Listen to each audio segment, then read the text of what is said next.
अब while writing the questions, a few points need to be kept in mind, so which I've mentioned here. The first one is, more than fluency, it should be a understanding of the question. So understanding of the question should be developed कि आपसे पूछा क्या जा रहा है. तो there are many questions जो कि बहुत बेसिक रहते हैं और जिसमें ज्यादा प्रॉब्लम नहीं होगी क्वेश्चन समझने में. डायरेक्ट क्वेश्चंस हैं. अभी जैसे फर्स्ट क्वेश्चन ही हम पढ़ेंगे तो उसमें सीधा पूछा है कि where was the house located, तो you can straight away answer. इसमें कुछ इतना कॉम्प्रिहेंशन की जरूरत नहीं है. लेकिन मेनी टाइम्स इट हैपेंस कि क्वेश्चन में जो पूछा गया है you tend to answer it partially और you are not able to understand it completely. कि आंसर क्वेश्चन कुछ पूछा गया और आपने आंसर कुछ और ही लिख दिया है. So we need to develop the proper understanding of the question. अगर वो इसके लिए एक काम करते हैं कि जो भी क्वेश्चंस होंगे तो we'll be reading at least twice. कि एक बार पढ़ के देखो कि मतलब क्या आ रहा है, दूसरी बार फिर से पढ़ के देख लो कि कहीं हमने कुछ मिस तो नहीं कर दिया है. And whenever you are reading a question, तो just keep on underlining the main words. जो keywords हैं जिसको आपको आंसर करना है वो अंडरलाइन करते रहें. इसके बाद में when you are writing the question you need to keep in mind that the answer should be fluent.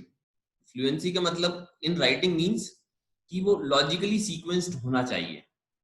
ये स्पेशली लार्ज लॉन्ग आंसर्स के लिए एप्लीकेबल है. लॉन्ग आंसर्स में आप प्रॉपर स्ट्रक्चर नहीं करते हो कि कुछ चीज जो पहले बतानी चाहिए वो आप लास्ट में ले जाते हो, बीच की चीज पहले ले आते हो, या लास्ट में जो बताना है वो पहले आ जाता है. तो जो ऑर्डरिंग है क्वेश्चन की वो प्रॉपर रहनी चाहिए. देन बेसिक चीजें कि स्पेलिंग मिस्टेक ना हो.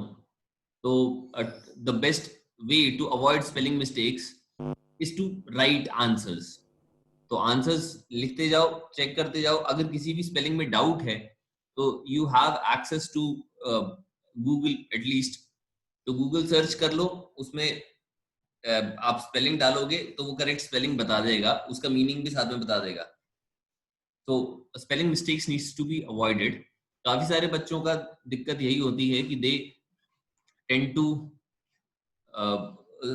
दे feel when they write the exam कि एग्जाम तो बहुत अच्छा गया, मार्क्स बहुत अच्छे आएंगे, लेकिन बहुत सारे मार्क्स स्पेलिंग मिस्टेक्स की वजह से कट जाते हैं. कि एक अगर क्वेश्चन है तो उसके अंदर कुछ प्रोपोर्शन मार्क्स दिया होता है स्पेलिंग और ग्रामेटिकल एरर्स के लिए, ग्रामेटिकल एरर्स और द स्पेलिंग्स. तो अगर उसमें गड़बड़ किया है तो ऑटोमेटिकली आपके मार्क्स कम होते जाएंगे. तो अगर आपने आंसर सही किया है, फॉर एग्जांपल 8 मार्क का क्वेश्चन है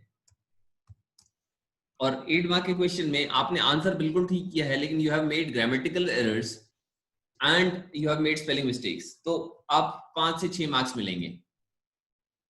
तो 2 से 3 मार्क्स आप एक्सपेक्ट कर लो कि वो जाएंगे ही. So the possibility of you scoring high tends to decline.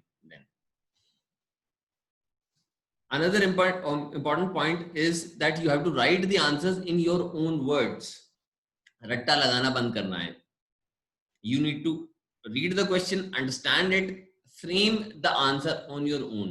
अब जो questions हम क्लास में करते हैं, it is very difficult कि आप उसको word by word मगअप करो, लेकिन फिर भी बहुत सारे बच्चे कोशिश करते हैं कि बस रट्टा लगा दें, ये वाला एग्जाम में जाकर उगल देंगे and we are going to get marks.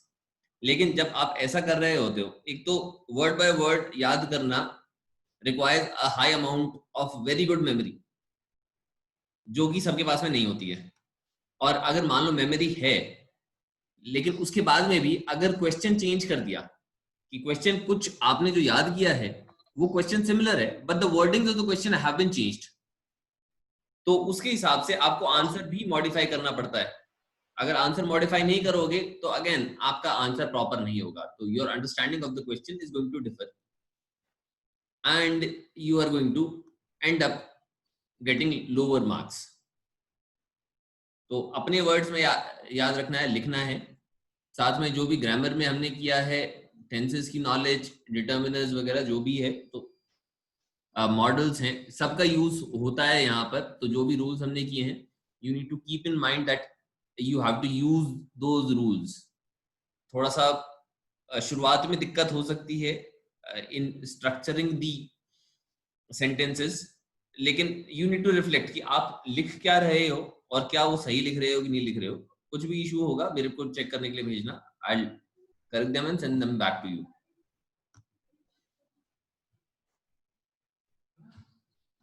ठीक है, तो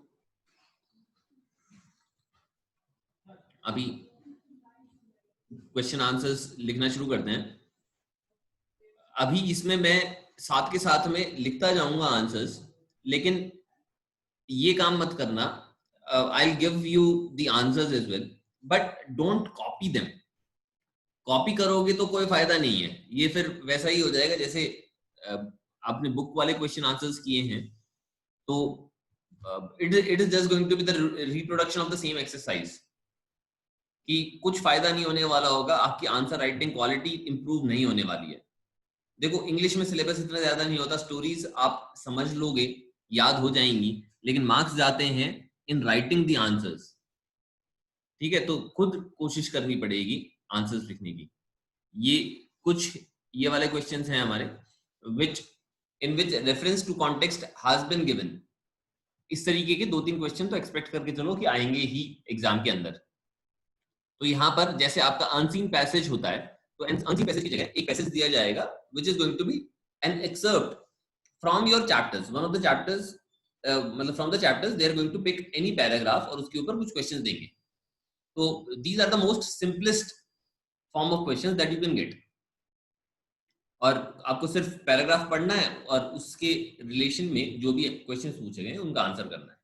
तो let us go through this question and see how we have to answer them. The house, the only one in the entire valley, sat on the crest of a low hill. From this height, one could see the river and the field of ripe corn dotted with flowers that always promised a good harvest.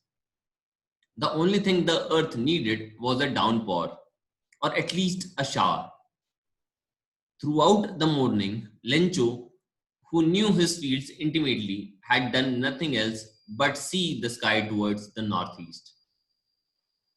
Now, we are really going to have some water, woman. The woman who was preparing supper replied, yes, God willing. तो ये sentence तो अभी हमने जब chapter किया था, ये paragraph तो we had gone through the paragraph. अभी इसका बस आंसर देख लेते हैं क्या होगा क्वेश्चंस का। The first question is, where was the house located? So अब ये सेंटेंस हमारा है जिसमें से अगर किसी को याद भी नहीं होगा ना, तो they can just look at the paragraph and write the answer. ठीक है, लेकिन अब ये डायरेक्टली कॉपी पेस्ट नहीं करना है। पूछा गया है where was the house located, ये क्लॉज दिया हुआ है which mentions the description about the house। तो सीधा कॉपी पेस्ट नहीं करेंगे, हम लिखेंगे the house was located on the crest of a low hill in the valley। ठीक है, डायरेक्टली हमें जो सेंटेंस दिया हुआ है, we are not just going to copy it and paste it here. अभी जो इंफॉर्मेशन दी है यही चीज जो अनसीन पैसेजेस आते हैं, कॉम्प्रिहेंशंस आते हैं, उनमें भी सेम अप्रोच आपको लेनी है। So the house mention क्या है ना, the house the only one in the entire valley sat on the crest of a low hill। तो पूछा हुआ है where was the house located, तो हम आंसर कर रहे हैं इस क्वेश्चन को, we are not copying this sentence। So the house was located on the crest of a low hill in the valley। ये लिखने की जरूरत नहीं है कि it was the only house in the entire valley।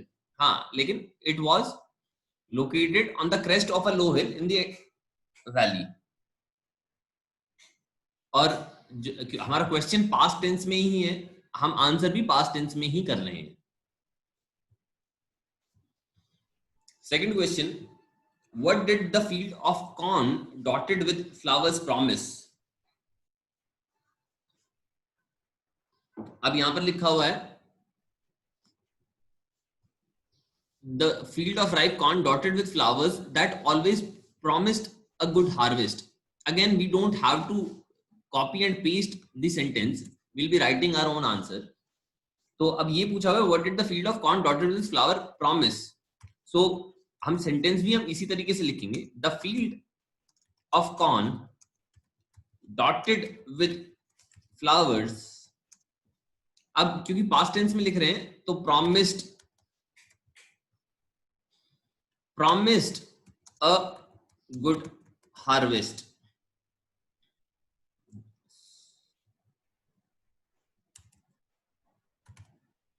मैंने देख लिया था sir, you don't have to circle it, typing mistake हो जाता है, ठीक है. The field of corn dotted with flowers promised a good harvest, ठीक है. और इसमें अंडरलाइन हम कुछ मेन पॉइंट्स को कर सकते हैं, जैसे अगर अंडरलाइन भी साथ के साथ में करते जाते हो ना तो it makes the work of the teacher very easy. अभी इस वाले में मेन आंसर क्या है, this is the main answer. तो अगर मैंने इसको अंडरलाइन कर दिया और ये मेन जो वर्ड्स हैं which are actually the answer उनको अंडरलाइन कर देता हूं, तो it makes the work of the evaluator easy और उसमें हमारे मार्क्स मिलने के चांसेस ज्यादा हो जाते हैं. प्रेजेंटेशन इस तरीके से इंप्रूव होती है हमारी. Now third question is what did the earth need. अब नेक्स्ट ही लाइन में लिखा हुआ है the only thing the earth needed was a downpour और एटलीस्ट अ शावर. सो अब इसमें आंसर क्या लिखेंगे, the earth needed a downpour और एटलीस्ट अ शावर लिखा हुआ है, तो मैं इसको थोड़ा सा मॉडिफाई करके अपने वर्ड्स में लिखने की कोशिश कर रहा हूं. एटलीस्ट शावर की जगह और स्मॉल अमाउंट ऑफ रेनफॉल, ठीक है. एटलीस्ट अ शावर और स्मॉल अमाउंट ऑफ रेनफॉल मतलब सिमिलर ही हो गया, लेकिन I am writing it in my own words. जब मैं अपने वर्ड्स में लिखूंगा तो that is going to show to the examiner that I know what I am writing. यू नहीं होगा कि मैं सिर्फ कॉपी पेस्ट कर रहा हूं, मुझे पता है कि मैं क्या लिख रहा हूं. तो उसमें पॉसिबिलिटी ज्यादा होती है मार्क्स ज्यादा स्कोर करने की, कि कहीं भी अगर मान लो एग्जामिनर ने मेरी कोई स्पेलिंग मिस्टेक देख ली तो ऐसे में चांसेस हो सकते हैं कि वो स्पेलिंग मिस्टेक इग्नोर कर दे क्योंकि I have written a better answer than other people और मार्क्स रिलेटिवली पूरे मिल जाएं. तो इसको या तो मैं यहां पर कर सकता हूं या थोड़ा सा एक्सटेंड करके I can write the earth needed, sorry needed है, नीड नहीं है, नीडेड अ डाउनपोर और a small amount of rainfall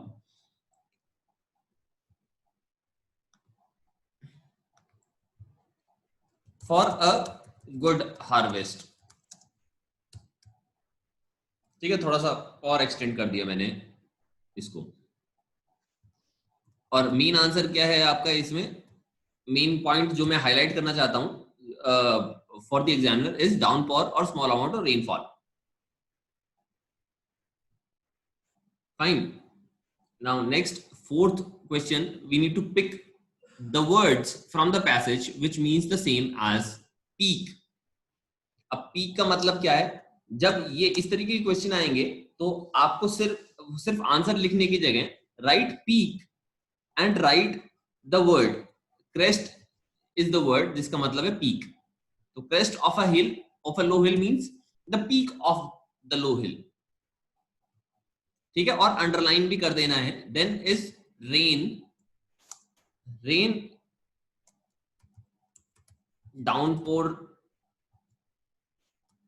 कह सकते हो या शार कह सकते हो, तो दोनों का मतलब सेम ही है. डाउनपोर मैं यहां पर लगा रहा हूं.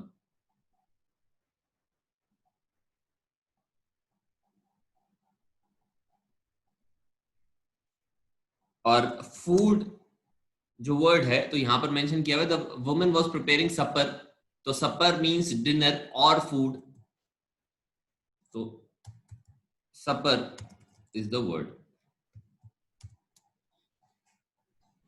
Okay, Nikki Melawat is saying that कि जो थर्ड क्वेश्चन है इसमें नीड आ सकता है नीडेड की जगह।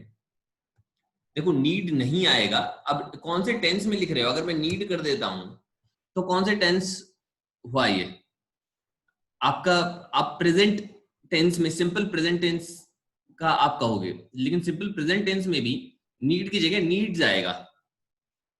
ठीक है, अब ये सिंपल प्रेजेंट टेंस हुआ, लेकिन हमारी जो स्टोरी है वो तो हो चुकी है ना। It is not happening in the present tense. तो जो हमारा आंसर होगा वो प्रेजेंट टेंस में कैसे हो सकता है? It has to be in the past tense. तो that is why I have written needed. तो सिंपल पास्ट टेंस में लिखा है।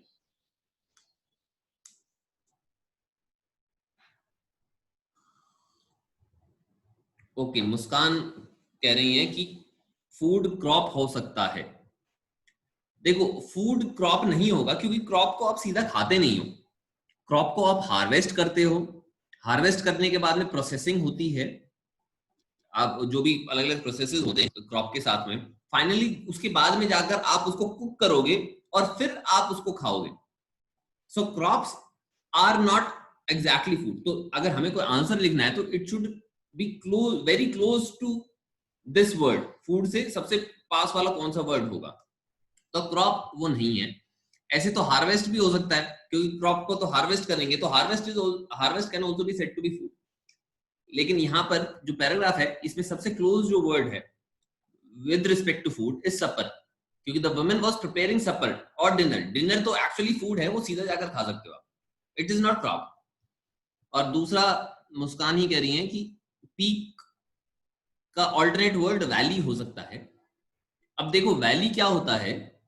Valley is the space between two parallel mountain ranges. तो दो माउंटेन्स हैं, मतलब माउंटेन रेंजेस हैं, उसके बीच का जो स्पेस होता है ना, दैट इज वैली। तो ये ऑपोजिट ऑफ पीक हो गया।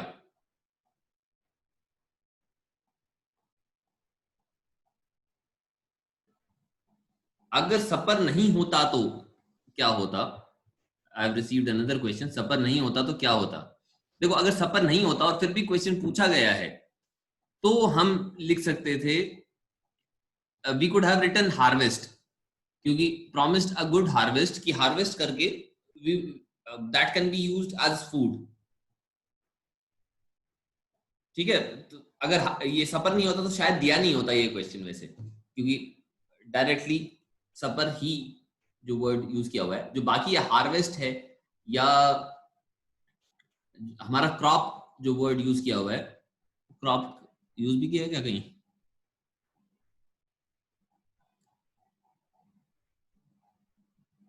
नहीं, क्रॉप तो वर्ड वैसे यूज भी नहीं किया है।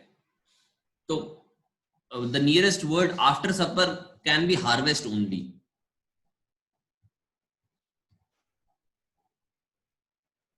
देखो, कौन यहां पर नहीं होगा।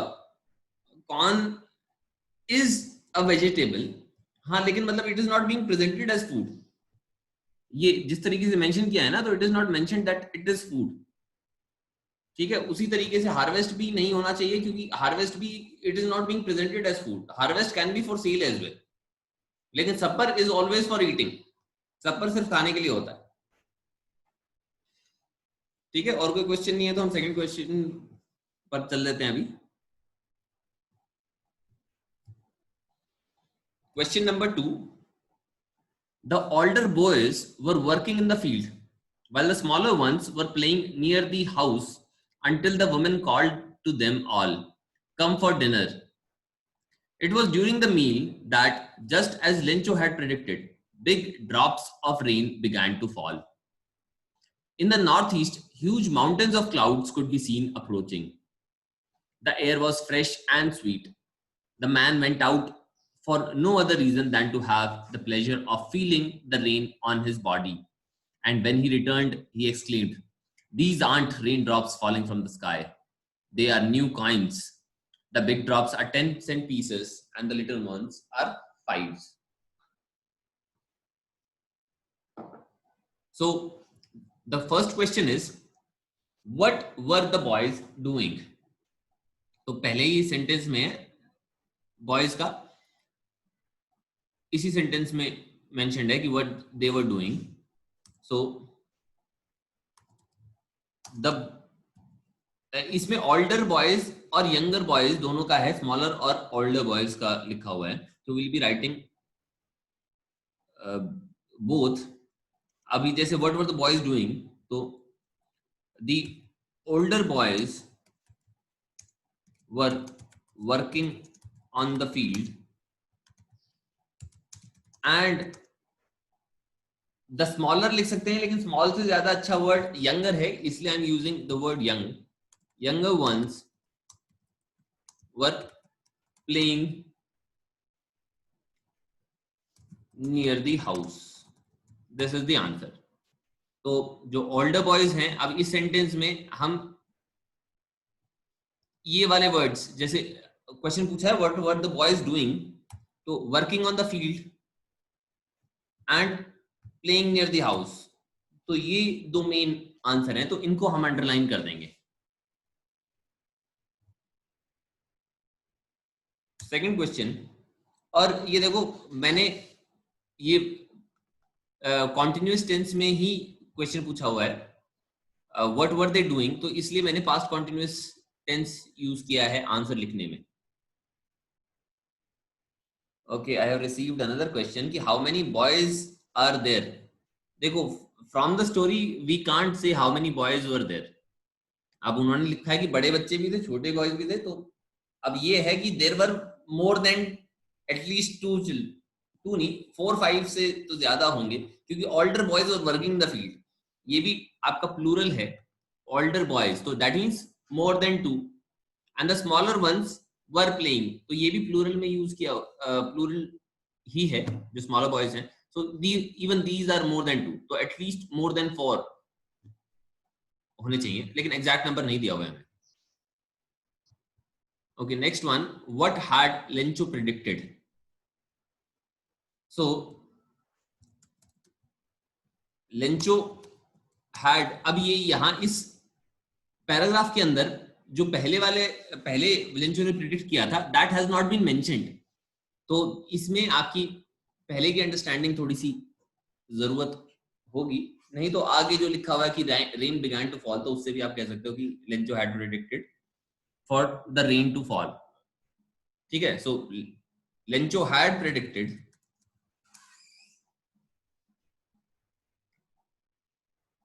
rain to happen, इतने लिख सकते हैं, rain to happen और rain to fall after observing the clouds in the northeast। ठीक है, सो इसमें अंडरलाइन हम कर देंगे फॉर रेन टू हैपन, तो ये मेन आंसर है, बाकी जो पार्ट है that is only supplementary. Okay, now third question, why did Lencho go out. अब ये पूछा गया है why did Lencho go out, लेकिन इसका जो आंसर होगा वो भी हम पास्ट टेंस में ही लिखेंगे। अब ये पास्ट परफेक्ट टेंस, ये पास्ट परफेक्ट टेंस में क्वेश्चन पूछा था सेकंड वाला, तो पास्ट परफेक्ट टेंस में ही हमने आंसर किया था। Why did Lencho go out, did भी आप पास्ट में यूज करते हो, तो सिंपल पास्ट है, सो यहां पर भी हम पास्ट टेंस में ही आंसर कर रहे होंगे।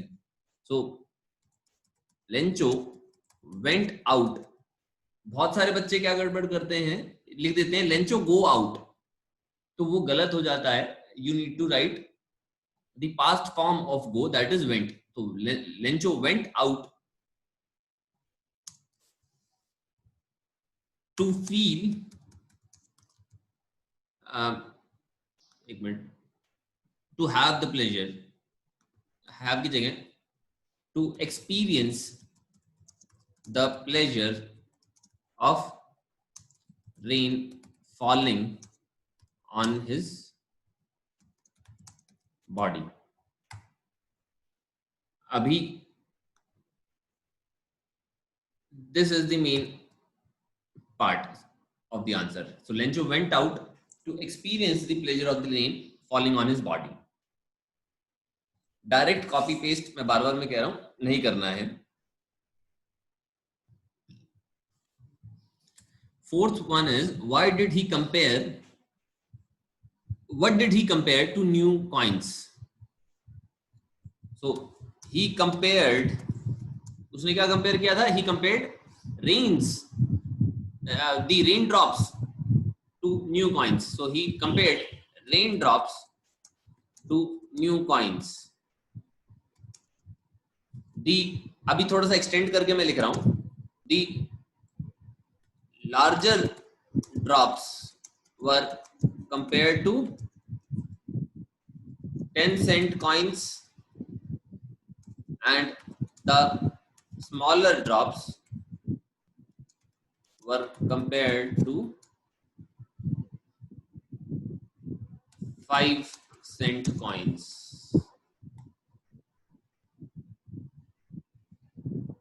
ठीक है, so compare to new coins लिख देते हैं हम, ये अंडरलाइन कर देंगे, और यहाँ पर 10 सेंट्स को अंडरलाइन कर देते हैं, यहाँ पर 5 सेंट्स को अंडरलाइन कर देते हैं. सो जो एग्जामिनर होगा तो उसको सिर्फ इन वर्ड्स पर ध्यान डालना जरूरी है कि न्यू कॉइन्स से 10 cent coins and 5 cent coins.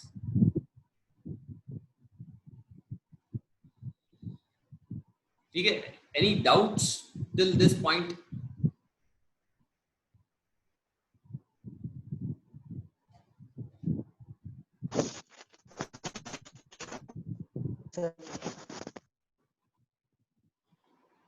ठीक है, थर्ड क्वेश्चन देख लें फिर.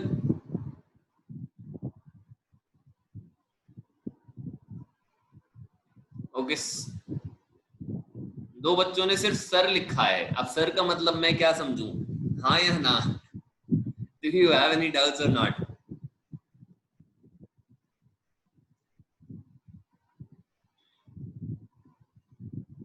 ठीक है, पूरा लिख दो. नो ही तो दो ही तो वर्ड्स, दो ही तो बटन प्रेस करने हैं बस. Okay, question number third. With a satisfied expression, he regarded the field of ripe corn with its flowers draped in a curtain of rain. But suddenly, a strong wind began to blow, and along with the rain, very large hailstones began to fall. These truly did resemble new silver coins. The boys, exposing themselves to the rain, ran out to collect the frozen pearls. अब यहां पर पूछा है कि who is he in the passage. So अब सबको पता होगा कि he refers to Lencho. तो अब इस क्वेश्चन को लिखना किस तरीके से है, ये पूछा गया है who is he in the passage. So we need to write, okay, खुशी नेहरा इज आस्किंग क्या ये फेयर नोटबुक में करना है? हाँ जी, फेयर नोटबुक में करना है, खुद करना है. और he in the passage refers to Lencho, और लेंचो को हम अंडरलाइन कर लेंगे. ठीक है, he in the passage refers to Lencho. अब सिर्फ एक वर्ड में लेंचो मत लिखना, पूरा सेंटेंस लिखना है. we have to write he in the passage refers to Lencho. Second question, what did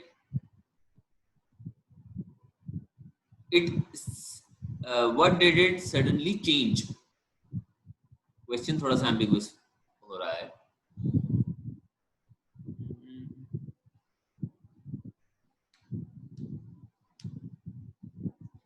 So change का पूछा है कि what did suddenly change. So the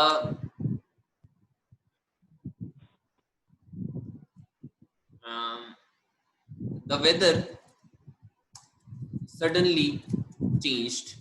अभी वेदर की बात हो रही है ना कि initially there was a curtain of rain and then strong wind began to blow and hailstorm began to fall. So we'll be writing that. So the weather suddenly changed. The curtain of rain was followed by strong winds and hailstones also began to fall. ठीक है, तो here we are going to write weather and strong winds and hailstones, तो ये underline हम कर देंगे. Okay, I have received another doubt. Sir, one को he in the passage was Lencho, इस तरीके से लिखना है, he in the passage was लिंचो.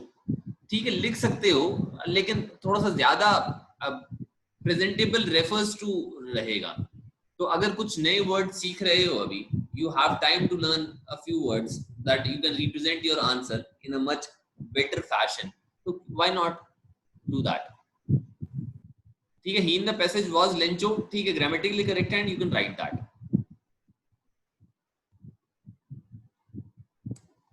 Now third question, what resembled new silver coins? So now we need to write these truly did resemble new silver coins. तो ये sentence दिया हुआ है. So the hailstones resembled new silver coins. यहाँ पर hailstones को underline कर देते हैं. अगर ये question 2 नंबर का दिया हो तो इसको थोड़ा सा एक्सटेंड करके और लिखेंगे हम. The hailstone resembled new silver coins. This was because of the white color of silver coins and hailstones. ठीक है, ये लिख सकते हो. The second part is not necessary. अगर 2 नंबर का दिया हुआ है तो इसलिए मैंने बताया है. Otherwise, जो the hailstones resemble new silver coins, that is enough. Again, सिर्फ hailstones नहीं लिखना है. You have to write the entire sentence. Question 4. Why did the children run out? So यहाँ पर run out लिखा है. अब यूं नहीं लिखना है the children run out because. Run out नहीं लिखेंगे, ran out, क्योंकि past tense में हमें लिखना है. So